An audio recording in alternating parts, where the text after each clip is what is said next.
PhDs out of graduate school. And I'm also curious whether you think there are special areas for improvement they bring with them, as well as unique strengths. Because, I mean, I think they're a little different from undergraduates. They're older, first of all, but I'm curious. I can maybe address that question a little bit. I've had the opportunity to work with many graduate students, some of my favorite at the firm to work with, some of the most intelligent people I've worked with too. And they've mentioned one thing that has been sort of challenging for them. And I think often graduate students are involved in conducting their own sort of research and working dependently. So they will have an advisor they work closely with, but will often be working by themselves and very entrepreneurial in that sense, and sort of the only challenge, however, is that when you sort of get into a team-based environment, it becomes a little bit tougher, because now you have people on a real-time basis who may be challenging this type of work you do, or may just suggest minor modifications, and you're so used to owning the type of work you do. So often the challenge is just being open, accepting of working with the team and getting feedback. Usually it's not much of a challenge. I know at McKinsey, at least, when we hire many graduate students, and we put them through a sort of a boot camp, if you will. I'm just kidding, not a boot camp, but we put them through mini MBA is what we call it. And they all go to Austria and for 2 weeks, from all the associates from around the world who are joining from graduate programs. And they sit down and they work with distinguished academics in the business field. And they go over all the business concepts that might be important in consulting. They also go over all the team-based skills that they may have challenges with, or any sort of communication things that they may find challenging. And what we try to do is to prepare them, because we know that academically they're some of the best and the brightest. So in that respect, that's the challenge we see, and often we try to provide the resources so they're very successful in that way. In my firm, it depends on the experience you have while you're completing your degree. For example, we have people who we have hired who have not finished their doctorate, but they have organizational experience that they're bringing to us. We do sometimes hire interns. The ones that have been successful in the last 10 years have had experience before they went back to graduate school to finish their degree, and they ended up finishing the degree while they were employed by us. So it would be rare that we hired, in my field, psychology, because that's sort of the root discipline of leadership. If somebody was a graduate student, came right out of their undergrad, even though they were the best doctoral student that the university produced, they just wouldn't have the experience that we would need them to have. They might have incredible potential, but we probably need people who have been in organizations or have some other experiences that they can use to build their credibility as consultants. I have a question along the line. How research plays a role in the process of strategic planning? Because, like providing consumer insights or market intelligence. Because I'm interested in doing market research. I'm just curious about, do you hire people specifically for that purpose, or just that is the general responsibility of the team as a whole?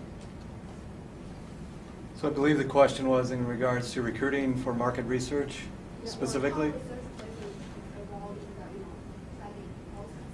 Okay. Do you really pay a lot of attention or value the research very much? So what role does research play in the consulting ranks, if you will, working with clients, so on and so forth?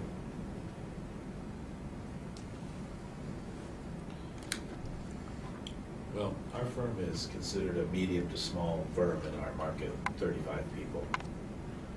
And so we're not large enough to have a person who's devoted to that role. The expectation is that people who manage client relationships would do the kind of market intelligence that would impact their client organizations. However, having said that, we're just hiring some people who have some specialized expertise to support the business, not necessarily to go do more business. And so I think maybe that depends on the firm, the size of the firm, and how it's structured. That'd be my response. Any additions? So Winfrey is a smaller firm as well, and, in terms of market research, we don't have a strong focus on it. We did recently hire 2 analysts fresh out of school really to come and help with that specific task. So I don't know how much of focus we have going forward on it, but just in the short term, we definitely put some more emphasis on that sort of skill.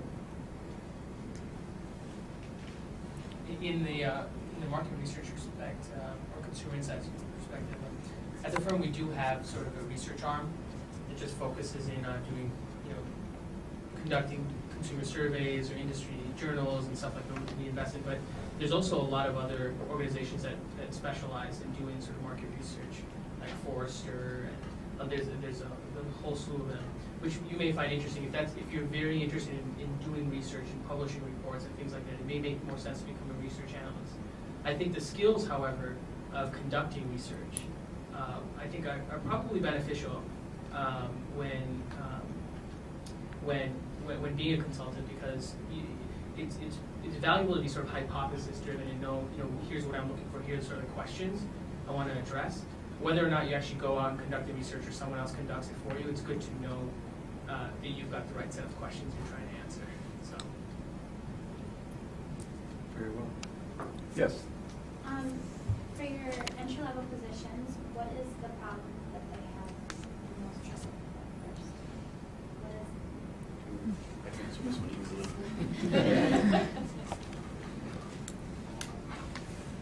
The problem most people have when they start consulting, that's a really good question, and one that we've actually built into our sort of boot camp after the first sort of go around, because it was prevalent across all of our clients, and that is that for better or worse, clients aren't prepared for what talented people right out of school can actually provide them, and are going to spoon feed you work. Now, it depends on the type of team you're on. If you're on a 20-person team and it's all people from your same consulting company, and your leader is someone who's from your company with 5 more years of experience, and their leader is a manager from that company or something, that's different. But if you're at a client site, in my case, typically we're on teams of 10 or fewer, probably half of which would be Genesis 10 consultants, and the other half would probably be clients who provide the subject matter expertise. Oftentimes the work you're provided is spoon-fed to you. You're not given the entire forest for the trees. Someone's not going to sit down and take the time it takes to really give you the full picture so that you're completely enabled to find something to do all day, every day, on your own. Which isn't to say you'd be left on your own the whole time. But most people think they can sit down with you for an hour, tell you everything about the project you're on, and the department, and the organizational structure, and all the tools you need, and all the places to go, and all the different websites to check out, and you'll be fine. But you won't necessarily. So they'll give you one little task, and it might just be copying one column into another and adding a formula and tabulating some data, right? And they think it's going to take you all week, and you'll do it in 2 hours and be done. Because that might be how long it takes them to do it. Because, keep it in mind, most people, even myself, I graduated from college more than 10 years ago, but I didn't do any team-based projects. I can't maybe speak for everyone, but team-based learning is new. I never used PowerPoint or Excel or anything in school. I mean, most of the people you're working with will have the same experience. So you already have to speed on these things, and you will deal with a lot of ambiguity, like I mentioned earlier.